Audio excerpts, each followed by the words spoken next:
Shalom, shalom, bien-aimés de Dieu, shalom.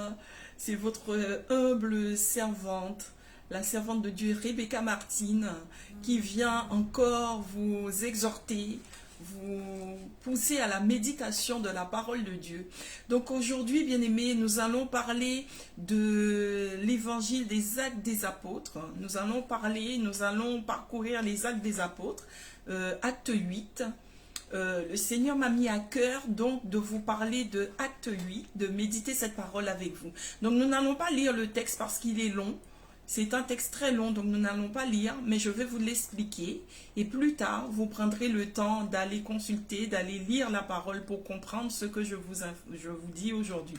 Donc, pour résumer, dans acte 8, la parole de Dieu nous parle de deux chemins, je l'ai intitulé « Deux chemins, deux destinées ». Je vais faire ressortir ce thème pour vous et ensuite nous resterons sur cette parole où nous parlerons dans d'autres postes, nous parlerons de d'autres thèmes qu'on peut tirer de ce même sujet, qu'on peut tirer de cette même évangile.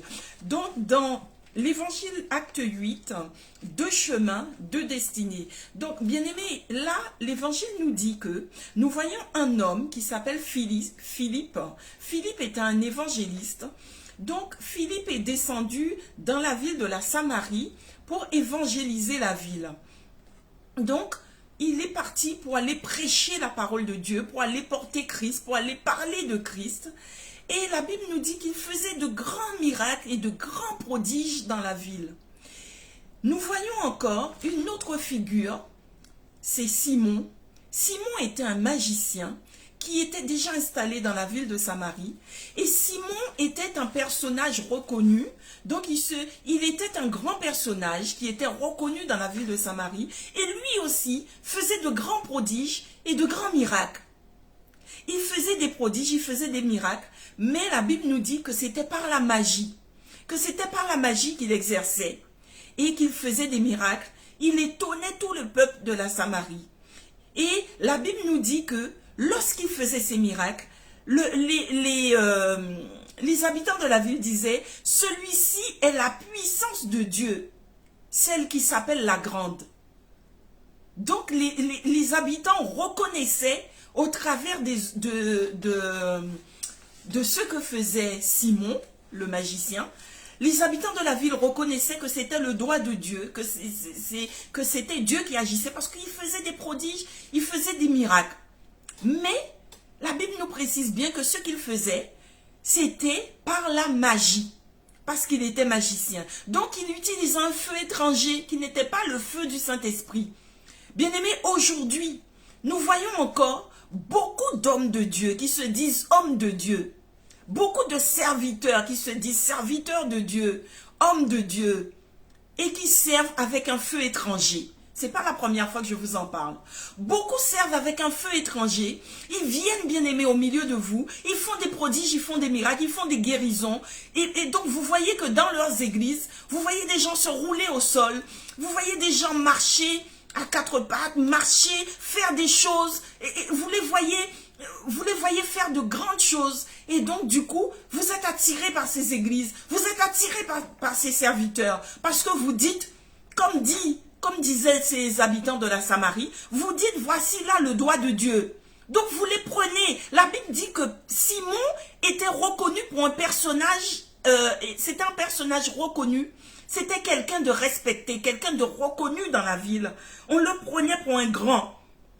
C'était un personnage important. La Bible nous dit qu'il était un personnage important parce que les habitants de la ville reconnaissaient en cet homme un serviteur de Dieu parce qu'il se faisait passer pour un serviteur de Dieu. Il faisait des miracles, il faisait des choses. Donc du coup, il était reconnu. C'est ainsi que beaucoup de serviteurs de Dieu aujourd'hui sont reconnus pour être des vrais serviteurs. C'est ainsi que vous les reconnaissez, vous leur donnez de l'importance. Et vous dites, voici là le doigt de Dieu. Comme disent les habitants de Samarie, qui disaient, celui-ci est la puissance de Dieu. Donc vous dites la même chose aujourd'hui. Celui-ci est la puissance de Dieu. Vous reconnaissez la puissance de Dieu en tout homme qui sert Dieu. Parce que vous n'avez pas de discernement, bien-aimé. Parce que vous n'avez pas de discernement. Vous ne lisez pas la parole. Vous ne cherchez pas le vrai Dieu. Vous n'avez pas cette soif en vous de connaître le vrai Dieu. Donc vous courez après tout vent, tout courant. Vous êtes ballotté de droite à gauche, comme dit d'autres écritures. Comme il est écrit dans d'autres écritures, vous êtes ballotté de droite à gauche. Et vous partez dans tous les sens. Vous courez après tout ce qui bouge, après tous ceux qui se disent serviteurs, du moment qu'ils font des miracles. Vous courez après eux, bien-aimés. Bien-aimés, je vous exhorte à lire la parole. Je vous exhorte, c'est en lisant la parole que l'Esprit de Dieu s'installe en vous. Quand vous lisez la parole, que vous laissez la place à cette parole dans votre cœur, l'Esprit de Dieu vient et s'installe en vous. L'Esprit de Dieu prend place en vous. Et c'est ainsi qu'il peut vous aider, bien-aimés, à sortir de la torpeur, du sommeil, le sommeil spirituel, on en parlera une autre fois. Il vous aide à sortir comment dire, il vous donne le discernement. Il vous fait sortir de l'ignorance. Oh, bien-aimé, bien-aimé, bien-aimé. La Bible dit, quand un esprit vous approche, testez-le pour voir s'il est réellement de Dieu.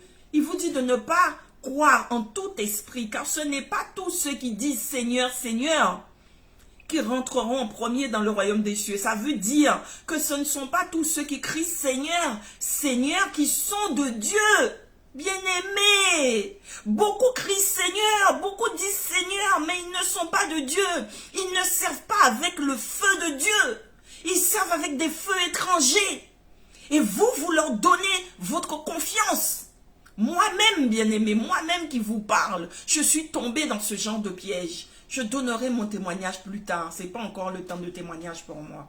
Bien-aimé, je suis moi-même tombé dans ces pièges. Mais parce que je lis la parole, le Seigneur m'a donné le discernement. Lorsqu'on lit la parole, bien-aimé, tu peux tomber dans le piège. La Bible dit que le juste tombe 7 fois, mais à chaque fois il se relève. Tu peux tomber dans leur piège parce qu'ils utilisent un feu étranger. Mais parce que tu lis la parole, parce que tu cherches le vrai Dieu, il finit par te donner le discernement, par t'ouvrir les yeux. À ce moment-là, il te dit sortez du milieu d'eux. Sortez du milieu d'eux. Lorsque tu reconnais que là où tu vas, bien-aimé, l'église que tu fréquentes, c'est pas le feu de Dieu qui agit dans cette église. Sortez du milieu d'eux. Pourquoi tu continues à rester? Pourquoi tu t'entêtes à rester là où Dieu n'y est pas? Notre Dieu est un Dieu jaloux. Il n'aime pas qu'on puisse le servir. Tu ne peux pas venir servir Dieu avec un feu étranger. La Bible nous dit que Simon était un magicien. Il faisait les mêmes œuvres que les apôtres, les prophètes. Il faisait les mêmes œuvres. Sauf qu'il le faisait par la magie. La Bible dit que lorsque Philippe est arrivé dans la ville, et que Philippe, encore pour vous dire comment l'Esprit de Dieu a toujours le dessus, quand on marche avec Dieu, on a toujours la victoire, bien-aimé. Lorsque Philippe est venu dans la ville de Samarie, et que Philippe a commencé à prêcher la parole, à parler de Christ, tous les habitants de Samarie se sont convertis. Ils ont cru en la parole. On nous dit que même Simon le magicien a cru. Il a cru et il s'est fait baptiser comme les autres habitants. Mais, écoutez la suite, bien-aimés. La Bible nous dit qu'il a cru. Il a été baptisé. Mais son cœur n'a pas changé. Tout cela pour vous dire, bien-aimés, on peut passer dans l'eau du baptême et rester tel qu'on est. Quand on passe par le baptême, c'est pour être lavé de ses péchés, c'est pour être purifié. Mais si ton cœur, bien-aimé, si ton cœur n'est pas ouvert, si ton cœur n'est pas disposé à recevoir, tu ne recevras rien. L'Esprit de Dieu va passer en toi, comme je disais la dernière fois, quand on a médité sur l'évangile de l'eau jaillissant du temple. L'eau va passer. Il va passer sur toi, mais il ne va pas pénétrer en toi. Si tu ne te laisses pas pénétrer par la parole, tu peux plonger dans l'eau du baptême autant de fois que tu veux, mais tu ne seras pas transformé. Pour être transformé, bien-aimé, il faut se laisser pénétrer par la parole. Il faut se laisser habiter par l'Esprit de Dieu. On nous dit que même Simon-Pierre a cru et s'est fait baptiser, mais son cœur n'a pas changé. Il ne s'est pas laissé pénétrer, bien-aimé. Bien-aimé, écoute la parole, bien-aimé, écoute ce que la parole nous dit. La parole nous dit que Simon-Pierre a cru. Il a été baptisé. Mais lorsque les apôtres qui étaient dans la ville voisine ont appris que la ville de Samarie s'est convertie, ils ont envoyé Pierre et Jean pour soutenir Philippe, pardon. Pour soutenir Philippe. Ils ont envoyé Pierre et Jean. Pierre et Jean sont venus dans la ville de Samarie pour soutenir Philippe. Ils ont commencé à baptiser les Samaritains, les habitants de Samarie. Ils ont commencé à les baptiser de l'Esprit de Dieu en leur imposant les mains.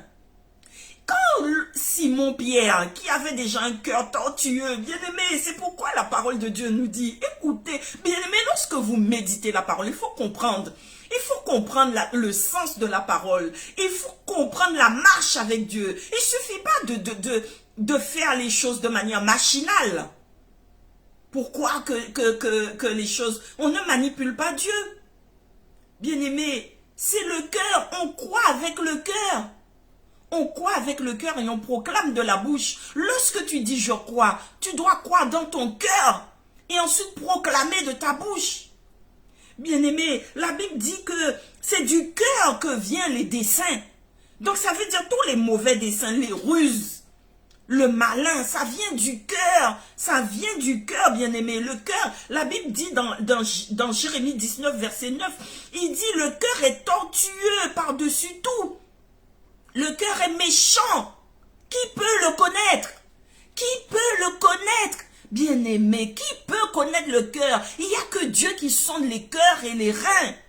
C'est pourquoi lorsque tu vas à l'église, lorsque tu suis un serviteur de Dieu, tu ne peux pas sonder son cœur. Tu ne connais pas son cœur. La Bible dit que le cœur est tortueux, que le cœur est méchant, rusé. Ils ont la ruse. Parce qu'il n'y a que Dieu qui peut sonder. C'est pourquoi on te dit de lire les Écritures, de t'attacher à l'Écriture, à la parole, bien-aimée. C'est en t'attachant à la parole que l'Esprit de Dieu peut t'ouvrir l'esprit, te donner le discernement pour savoir qui est qui autour de toi. Oh, l'Esprit de Dieu ne ment pas, bien-aimé. La Bible te dit que Simon travaillait avec un esprit étranger. La Bible te dit encore, dans Matthieu 15, verset 19, ou encore dans Marc 7, verset 21, il te dit que c'est du cœur que viennent les mauvaises pensées. Et c'est du dedans du cœur que viennent les mauvaises pensées, les mauvais desseins. Cela vient du cœur, bien-aimé. C'est du cœur que se forment les mauvais projets. Oh, bien-aimé, de quel camp es-tu? De quel côté es-tu? De quelle destinée? Quelle destinée tu suis? Est-ce que tu suis la destinée de Philippe ou la destinée de Simon? Quelle destinée tu suis? On voit, bien-aimé, deux destinées opposées. On voit Philippe, l'évangéliste, qui avait un cœur pour Dieu, qui aimait Dieu. Donc il est parti, il a été parlé de Christ. Il a été annoncé Christ. Il avait l'Esprit de Dieu en lui. Automatiquement, les habitants de Samarie se sont convertis. Mais avant que Philippe n'arrive, Simon était déjà installé dans cette ville, était déjà en train de prêcher dans cette ville, était déjà en train d'asseoir son assise, d'avoir son assise dans cette ville. On te dit qu'il était un homme important, qui faisait des miracles. Mais c'était de la magie, avec un feu étranger, bien-aimé, il servait avec un feu étranger. C'est ainsi, bien-aimé, nous voyons dans ce monde, il y a beaucoup de serviteurs de Dieu qui servent avec le feu de Dieu, mais vous ne croyez pas en eux. Vous préférez courir après les faux serviteurs, ceux qui font de la magie, que quand vous arrivez, vous dites je veux un travail, par la magie, d'un claquement de doigts, ils vous font la magie et vous trouvez le travail. D'un claquement de doigts, ils vous guérissent d'une maladie. Mais sachez, bien-aimés, que ceux qui utilisent les feux étrangers, bien-aimés, ce n'est pas le feu de Dieu. Celui qui fait, toute personne qui fait des miracles, tout miracle ne vient pas de Dieu. Tout miracle ne vient pas de Dieu. Beaucoup utilisent des feux étrangers. Beaucoup utilisent la magie. Ils se réunissent, bien-aimés, ils se mettent en bande, en bandits, ce sont des scélérats. Ils sont là avec ce feu étranger pour vous tromper. Bien-aimé, ouvre les yeux. Bien-aimé, quel chemin tu suis? Bien-aimé, après qui tu marches? Bien-aimé, Je t'invite, bien-aimé, à lire cette parole, à te laisser saisir par la parole de Dieu. Est-ce que tu marches comme Philippe l'évangéliste ou est-ce que tu marches comme Simon le magicien? Qui tu suis, bien-aimé? Quel esprit tu suis? L'esprit de Dieu qui était dans Philippe l'évangéliste ou l'esprit de l'autre qui se manifestait dans Simon le magicien? Oh, bien-aimé, ce n'est pas moi qui le dis, c'est la parole de Dieu qui le dit. La parole de Dieu nous dit encore que Simon, il a cru, il s'est laissé, il a été baptisé. Il s'est laissé baptiser parce qu'il a cru. Mais lorsque Pierre et Jean sont arrivés et qu'ils ont commencé à imposer les mains à la Samarie, aux habitants de la Samarie, pour leur communiquer le Saint-Esprit. Lorsque Simon a vu le Saint-Esprit descendre sur les gens, par l'imposition des mains de Pierre, de l'apôtre Pierre et de l'apôtre Jean, automatiquement, la jalousie est rentrée dans le cœur de Simon. La jalousie, bien-aimé, cette même jalousie qui rentre dans les cœurs, cette même jalousie qui fait qu'aujourd'hui, on est combattu. Cette même jalousie qui saisit le cœur de plusieurs, les poussant à combattre les sœurs, à combattre les frères, les poussant à combattre les vrais serviteurs de Dieu. La jalousie. Simon s'est trouvé jaloux, bien-aimé. Il s'est dit, automatiquement, il a dit à Pierre et à Jean, il leur a proposé de l'argent. Il leur a dit, il leur a donné de l'argent, il a dit, permettez-moi de recevoir ce pouvoir que vous avez, pour que moi aussi, lorsque j'irai imposer les mains aux gens, qu'ils puissent recevoir le Saint-Esprit. Il a donné de l'argent pour recevoir le don de Dieu. C'est ainsi que tous les faux serviteurs bien-aimés, toutes ces fausses personnes qui viennent dans la maison de Dieu, qui font semblant d'être des serviteurs de Dieu, vont chercher, c'est cette même jalousie qui habite leur cœur, qui les a poussés à aller chercher le feu étranger pour servir.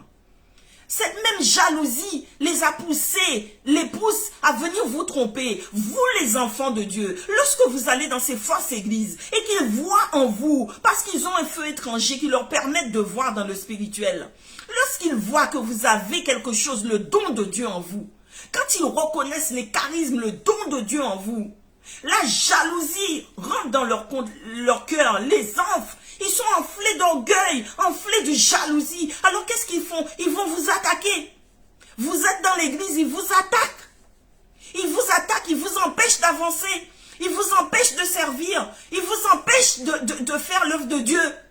Parce que eux servent un autre Dieu que celui que vous-même vous cherchez. Eux sont après un autre Dieu que le Dieu que vous-même vous voulez servir. Donc qu'est-ce qu'ils font? Ils vont vous attaquer, ils vont vous bloquer, ils vont vous empêcher de servir le vrai Dieu. Et s'ils le pouvaient, ils prendraient tout le don qui est en vous. S'ils le pouvaient, je dis bien s'ils le pouvaient, bien-aimé, parce que nul ne peut. C'est pas un pouvoir que tu as, bien-aimé. C'est l'Esprit de Dieu qui agit en toi. Lorsque tu fais des miracles et des prodiges, c'est l'Esprit de Dieu qui agit en toi. L'Esprit de Christ qui produit ces miracles en toi. Ce n'est pas un pouvoir que tu as. Donc on ne peut pas manipuler Dieu. On ne peut pas manipuler Dieu. Donc ils peuvent te bloquer, bien-aimé. Ce qu'ils font, c'est qu'ils te bloquent. Ils te bloquent, ils retardent ta marche avec Christ pour t'empêcher de servir. Ils vont essayer de te mettre dans les ténèbres, de t'environner de la sorcellerie. Ils vont employer toutes sortes de sorcelleries sur toi pour que tu ne puisses pas servir, pour que tu ne puisses pas avancer avec ton Dieu. Parce que eux servent un faux Dieu. Oh, bien-aimé, on ne manipule pas Dieu. Avec qui tu marches, bien-aimé? Amen. Amen. Avec qui tu marches, bien-aimé? La Bible nous dit que il a voulu payer pour avoir le don de Dieu. Un don gratuit que Christ lui-même s'est donné pour nous sur la croix, pour que nous ayons la vie en abondance et que nous puissions marcher avec lui, servir avec son esprit. Un don gratuit qui vient de Dieu, mais lui, il a voulu payer le don de Dieu au prix d'argent. Il a dit, je vous donne, il leur a donné de l'argent, il a dit, permettez-moi d'avoir le même pouvoir que vous. Oh, bien-aimé, Écoutons ce que Pierre lui a répondu. Pierre lui a dit, tu n'as que ton argent soit perdu avec toi, puisque tu as cru que le don de Dieu s'achète à prix d'argent. Tu n'as ni part ni héritage dans cette affaire, bien-aimé, pour te dire que ceux qui utilisent les feux étrangers, ils n'ont ni part ni héritage dans la maison de Dieu. Donc ne les suivez pas. Ils n'ont ni part. Pierre lui a dit, tu n'as ni part ni héritage dans cette affaire. Oh, cette affaire, ça veut dire dans le service de Dieu. Cette affaire, bien-aimé, c'est le service de Dieu. Tu n'as ni part ni héritage parce que tu as cru que tu pouvais acheter le don de Dieu. Tu as cru que tu pouvais acheter Dieu.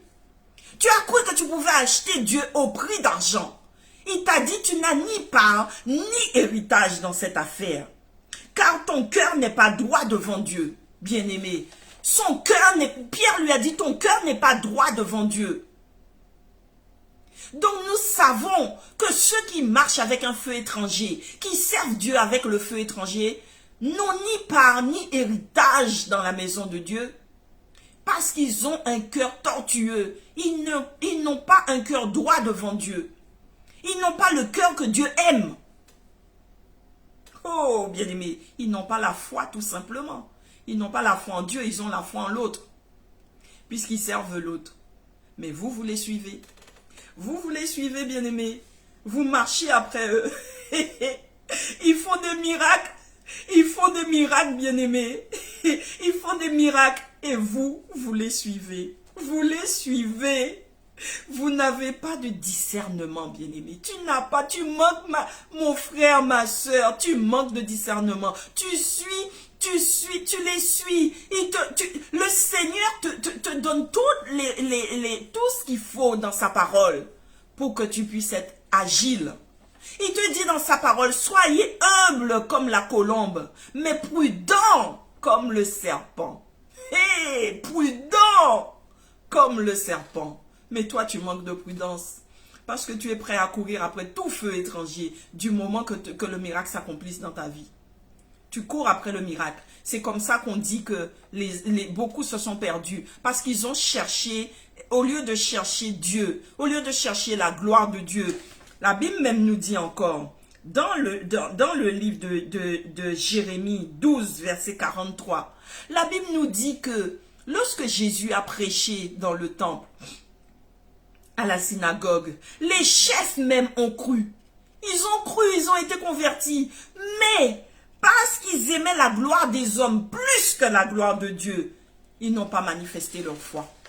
Ils ont caché leur foi. Ils croyaient dans leur cœur, mais ils ont caché leur foi parce qu'ils devaient être bien vus devant les pharisiens. Ils ne voulaient pas perdre la face devant les pharisiens. Donc la Bible nous dit qu'ils ont aimé la gloire des hommes plus que la gloire de Dieu. Bien-aimés, c'est ainsi qu'aujourd'hui, nous voyons que tous ces faux serviteurs, c'est parce qu'ils ont aimé la gloire. Ils aiment la gloire de ce monde. Ils aiment la gloire de ce monde plus que la gloire de Dieu. Donc ils ont été chercher des feux étrangers pour servir. Ils sont venus avec la ruse au milieu de nous, bien-aimés.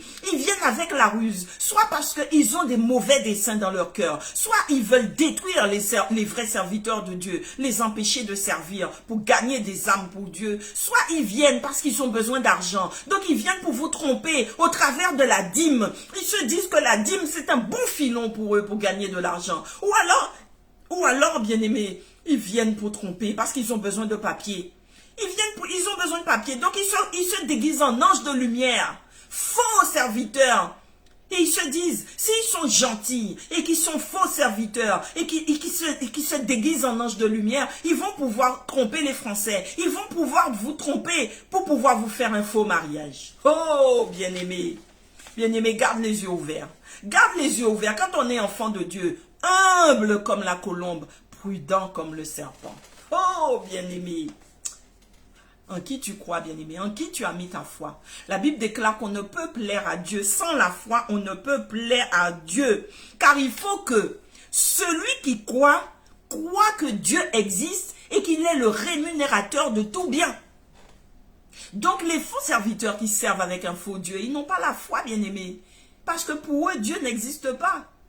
Ils ont donné leur âme à l'autre, à l'ennemi. Donc, la Bible te dit que celui qui aime le monde plus que Dieu n'est pas avec Dieu. Le monde est inimitié pour Dieu. Donc, si tu aimes le monde plus que tu aimes Dieu, si tu aimes le monde, tu n'es pas avec Dieu. Donc, tu es en guerre avec Dieu. Tu es inimitié pour Dieu. Donc, ces gens-là, eux, ils travaillent pour leur ventre. Ce sont des gens qui travaillent pour leur ventre. Ils ne cherchent pas Dieu. Ils cherchent ce que Dieu peut donner. Ils ne cherchent pas Dieu, ils cherchent ils courent après, au lieu de courir après le Créateur, ils courent après la création de Dieu. Tout ce que Dieu a créé, parce que tout ce qui existe sur la terre appartient à Dieu, c'est Dieu qui a créé. Ils courent après la création, ils courent après les créatures, mais ils ne courent pas après le Créateur. Mais de quel camp es-tu, bien-aimé? Je t'invite, bien-aimé, à méditer la parole de Dieu. De quel côté es-tu? Dans quel camp es-tu? Qui cherches-tu? Que cherches-tu, bien-aimé? Est-ce que tu cherches le véritable Dieu? Ou est-ce que tu cours encore après les serviteurs de Dieu, bien-aimé? Parce qu'ils font des miracles, parce qu'ils font des prodiges à tes yeux. Ils font des grands miracles. Mais est-ce que tu t'es déjà interrogé? Avec quel feu travaille le serviteur qui fait ses miracles devant toi? Bien-aimé, celui qui vient te porter la parole et qui ne t'annonce pas Christ comme Seigneur et Sauveur dans ta vie, qui ne te communique pas Christ comme Seigneur dans ta vie et Sauveur, bien-aimé, s'il t'annonce Christ que Sauveur, mais il ne te l'annonce pas comme Seigneur, c'est que ce n'est pas un vrai serviteur. Ce n'est pas un vrai serviteur, parce que Christ, avant de venir comme Sauveur dans ta vie, il est venu comme Sauveur, oui, mais il doit aussi être Seigneur dans ta vie. Quand Christ est Sauveur dans ta vie, ça veut dire qu'il vient pour te guérir. Il vient pour te sauver. Il vient pour te donner tout ce que tu recherches là, d'accord. Mais en tant que Seigneur, il vient régner dans ta vie. Si Christ ne règne pas dans ta vie, bien-aimé, c'est que tu ne marches pas encore avec Christ. Parce qu'en tant que Sauveur, il a été Sauveur de toute l'humanité. Mais il n'est pas Seigneur de toute l'humanité. Bien-aimé, je t'apprends quelque chose. Il est sauveur de l'humanité, mais il n'est pas Seigneur de l'humanité. Parce que la Bible même te dit, la parole de Dieu nous dit que le Seigneur, Dieu, chaque matin, il renouvelle sa bonté envers tous. Parce que nous sommes tous ses créatures. Il renouvelle sa bonté. Il t'a dit qu'il fait pleuvoir sur les bons, tout comme les mauvais. Sur les justes et les injustes, il fait pleuvoir sa bénédiction. Mais, il est Seigneur, bien-aimé, que dans la vie de ceux qui l'ont accueilli, qui l'ont accepté et qui l'ont reconnu. Il devient Seigneur dans ta vie quand il est celui qui conduit ta vie, celui qui guide ta vie, celui qui vit en toi. C'est pourquoi l'apôtre Paul a dit, si je vis, ce n'est plus moi qui vis, c'est Christ qui vit en moi. Et que l'apôtre Jean a dit, je me laisse diminuer. C'est alors que je me laisse diminuer pour le laisser grandir en moi. Parce qu'ils avaient compris que marcher avec Christ, c'est le laisser comme Seigneur. Lui laisser la place de Seigneur dans notre vie. Aïe, bien-aimé. Bien-aimé, médite la parole de Dieu. Avec qui tu marches? En qui tu as mis ta foi? Aïe, bien-aimé. La Bible nous dit que, pour continuer, Pierre lui a dit ensuite, renonce donc à ta méchanceté et prie le Seigneur pour que cette pensée de ton cœur ne te soit pardonnée, si c'est possible. Parce qu'il y a un péché qui n'est pas pardonné, c'est le péché contre le Saint-Esprit. Donc il lui dit, prie le Seigneur pour que ce péché te soit pardonné. Dans d'autres écritures, bien-aimées, on nous dit que l'apôtre Paul lui a dit, tu as dans le cœur un fiel amer. Et tu as dans le cœur un fiel amer et, comment il dit ça? Tu as dans le cœur un fiel amer. Le fiel amer, ça veut dire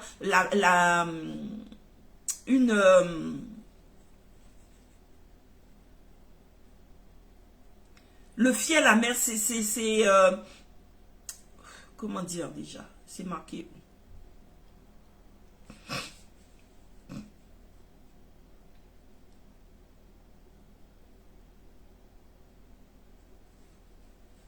Le fiel amer, bien-aimé, c'est une forme le mot ne me vient pas.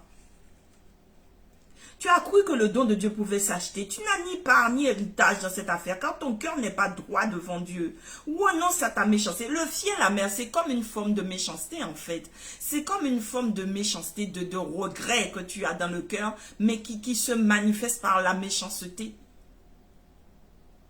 Et donc du coup, il lui dit, mais tu as la méchanceté, ton cœur n'est pas droit devant ton Dieu. Donc il lui dit, va te repentir devant ton Dieu, repens-toi. Parce que Dieu est amour, il pardonne en tout temps, repens-toi. C'est ainsi que j'invite beaucoup, tous ceux qui se disent serviteurs de Dieu, que tu sois pasteur, que tu sois prophète, apôtre, parce que nous voyons beaucoup de prophètes qui arrivent dans ce monde, beaucoup de prophètes, mais qui ne prophétisent même pas. Ils sont tous prophètes, mais ils ne prophétisent pas. Ils sont tous pasteurs. Bien-aimé, je t'invite, si tu te reconnais dans ce que je dis, je t'invite à te repentir. Si tu te reconnais être un Simon, repens-toi, bien-aimé. Repens-toi, on ne peut pas servir Dieu avec un cœur impur. On ne peut pas servir Dieu avec un feu étranger. Repens-toi. Mais si tu te retrouves chez l'évangéliste Philippe, alors je t'encourage, bien-aimé, à continuer à méditer la parole, à continuer à te laver dans l'eau de la parole, à recevoir le lait pur de la parole. Comme un petit enfant reçoit le lait pur de la parole. Et c'est alors que cette parole va croître en toi, va te faire grandir. Et je t'invite à grandir encore et encore pour pouvoir servir ton Dieu avec encore plus d'ardeur, bien-aimé. Car ce qui plaît à Dieu, c'est un cœur agréable, bien-aimé. Pourquoi la Bible dit que David avait un cœur qui plaît à Dieu? Parce que David servait Dieu dans la vérité. David servait Dieu dans la justice. Il était juste, il était vrai devant Dieu. Je t'invite, bien-aimé, à chercher Dieu. Comme ces hommes ont cherché Dieu, mais à ne pas servir. Si tu te reconnais, bien-aimé, dans des faux services, car beaucoup servent Dieu, mais avec un cœur faux. Beaucoup servent Dieu, mais avec l'hypocrisie dans le cœur, avec la jalousie. C'est cette même jalousie, bien-aimé, qui a poussé Simon à vouloir monnayer le don de Dieu. C'est cette même jalousie, pourtant, il est passé dans l'eau du baptême. La parole de Dieu nous dit qu'il est passé dans l'eau du baptême. Mais la jalousie est encore dans son cœur. Il n'a pas été transformé. Il ne s'est pas laissé transformer parce que la parole n'est pas rentrée en lui. Parce que l'esprit n'est pas rentré en lui. L'esprit est passé sur lui, mais n'est pas rentré. Il ne s'est pas laissé pénétrer. Donc il n'a pas été transformé. Il a voulu monnayer. C'est pourquoi Pierre lui a dit, ton cœur n'est pas droit devant Dieu. Parce que son cœur n'a pas été corrigé. Son cœur, on nous dit que toute parole est faite pour enseigner, corriger et instruire. Mais lui, il n'a pas été corrigé. Il ne s'est pas laissé corriger. C'est pourquoi, bien-aimé, je t'invite toi aussi à recevoir, à accueillir la parole de Dieu. Et si tu fais partie de ces Simons et que tu sers avec un feu étranger, je t'invite à, comme Pierre, je te dis, repens-toi. Repens-toi. Notre Dieu est fidèle. Il peut pardonner. Tant qu'il y a de la vie, comme on dit, il y a encore de l'espérance. Repens-toi, bien-aimé, avant qu'il ne soit trop tard. Voilà. Bien-aimé, nous allons encore continuer pendant plusieurs semaines sur cette même écriture, mais en faisant ressortir d'autres enseignements. Voilà. Donc, nous allons prier.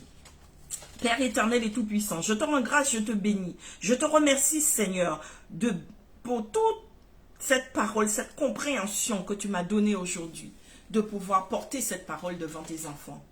Je te remercie, éternel Dieu de gloire, de bénir, éternel, tous ceux qui recevront cette parole, qu'ils reçoivent une puissance de bénédiction, une puissance de guérison dans leur cœur, papa, la puissance du pardon, papa, car nous savons que c'est le pardon qui guérit, éternel Dieu de gloire. Père éternel et tout-puissant, je prie, éternel, que tu aies touché un cœur, tous ceux, éternel Dieu de gloire, qui marchent encore dans le faux, qui marchent encore dans l'hypocrisie, qui marchent dans le mensonge, qui marchent, éternel Dieu de gloire, avec un feu étranger, qui te servent avec un feu étranger, que tu aies touché leur cœur, que tu les guides, papa, que tu les conduises, éternel, à revenir à toi, éternel Dieu, dans la vérité, Seigneur, qui se convertissent, papa, qui se convertissent, Père, qui se convertissent. Ô Père éternel et tout-puissant, qui te demande pardon, Seigneur. Ramène-les, éternel Dieu de gloire, devant ta face. Touche leur cœur, éternel Dieu de gloire. Que quelque chose vienne poindre en eux, éternel Dieu, afin que leur cœur soit transformé, papa, transfiguré, éternel, pour qu'ils puissent te servir dans la vérité, Seigneur. Ô Père éternel et tout-puissant, je prie que tu mettes ta main dans tes églises, éternel Dieu de gloire. Toutes ces églises, éternel, qui naissent au milieu de nous, Seigneur. Bénis, éternel Dieu de gloire. Transforme les cœurs, Seigneur. Touche, éternel Dieu de gloire. Touche tes serviteurs, papa. Touche-les, éternel Dieu de gloire, qu'ils puissent te servir dans la droiture, avec ton feu, éternel Dieu de gloire. Manifeste-toi, Seigneur. Tous ceux qui sont en train de brimer tes enfants, papa, tes serviteurs, Seigneur. Oh, touche les cœurs, éternel. Touche-les, éternel Dieu de gloire. Manifeste-toi. Que tous tes enfants, papa, qui fréquentent les églises, éternel Dieu de gloire, qui n'ont pas le discernement, Père, qui n'ont pas, éternel Dieu, ton esprit en eux, Seigneur, pour savoir reconnaître le bien du mal. Quand tu as dit dans ta parole, Seigneur, que viendra un temps où on appellera le mal bien et on appellera le bien mal. C'est ainsi qu'on le voit déjà dans nos églises, papa. Beaucoup, éternel Dieu de gloire, appellent le mal bien. Quand tu envoies des vrais serviteurs, ils les prennent pour des faux et ils prennent les faux pour des vrais. Bien-aimés, écoute. Écoute, bien-aimé, ce que te dit la parole. Il a dit que dans le temps, viendra un temps où on appellera le bien mal et le mal bien. C'est ainsi que nous voyons déjà dans nos églises que beaucoup prennent les vrais serviteurs de Dieu pour des faux et ils appellent les faux des vrais. C'est ainsi que le discernement est sorti de nos églises et que le mal a infiltré nos églises. Le monde est rentré dans nos églises. Bien-aimé, prie le Seigneur qui te donne le discernement de savoir reconnaître là où tu vas. La personne, le serviteur que tu suis, est-il un vrai serviteur de Dieu? Prie le Seigneur, bien-aimé, qui te donne ce discernement. Au nom de Jésus, j'ai prié. Amen. Merci, Seigneur. Bien-aimé, je t'invite à faire passer le message. Et surtout, abonnez-vous. Abonnez-vous massivement à ma page si vous voulez recevoir encore d'autres enseignements de ce genre. Et lorsque vous faites passer le message, demandez à vos amis, à vos camarades, à vos familles, aux personnes autour de vous de s'abonner. Et je veux vous dire aussi, bien-aimés, n'hésitez pas à me mettre des commentaires, car c'est au travers de vos commentaires que je pourrais m'améliorer. Mettez-moi des commentaires, n'hésitez pas, mettez des commentaires, mettez des pouces aussi, que je puisse savoir si ça vous plaît. N'hésitez pas à commenter, à réagir. Ayez des interactions sur cette vidéo, bien-aimés, pour que moi aussi je puisse revenir vers vous avec d'autres thèmes. Si vous avez aussi des thèmes que vous auriez voulu que j'aborde, n'hésitez pas à m'en parler, bien-aimés, à me mettre des messages, à me mettre des commentaires. Vous avez aussi mon Messenger, vous pouvez m'écrire. Vous pouvez m'écrire, vous pouvez me faire savoir. Faites-moi connaître vos réactions, bien-aimés. Nous sommes des enfants de Dieu, nous sommes des serviteurs de Dieu. Nous devons nous soutenir mutuellement. Alors n'hésitez pas, bien-aimés, à me faire connaître vos impressions. Voilà. C'était votre humble servante, la servante de Dieu Rebecca Martine, sur le plateau charismatique, qui vient vous parler encore de la parole de Dieu, vous exhorter dans la méditation de la parole. Je vous dis à bientôt. Merci de m'avoir suivi.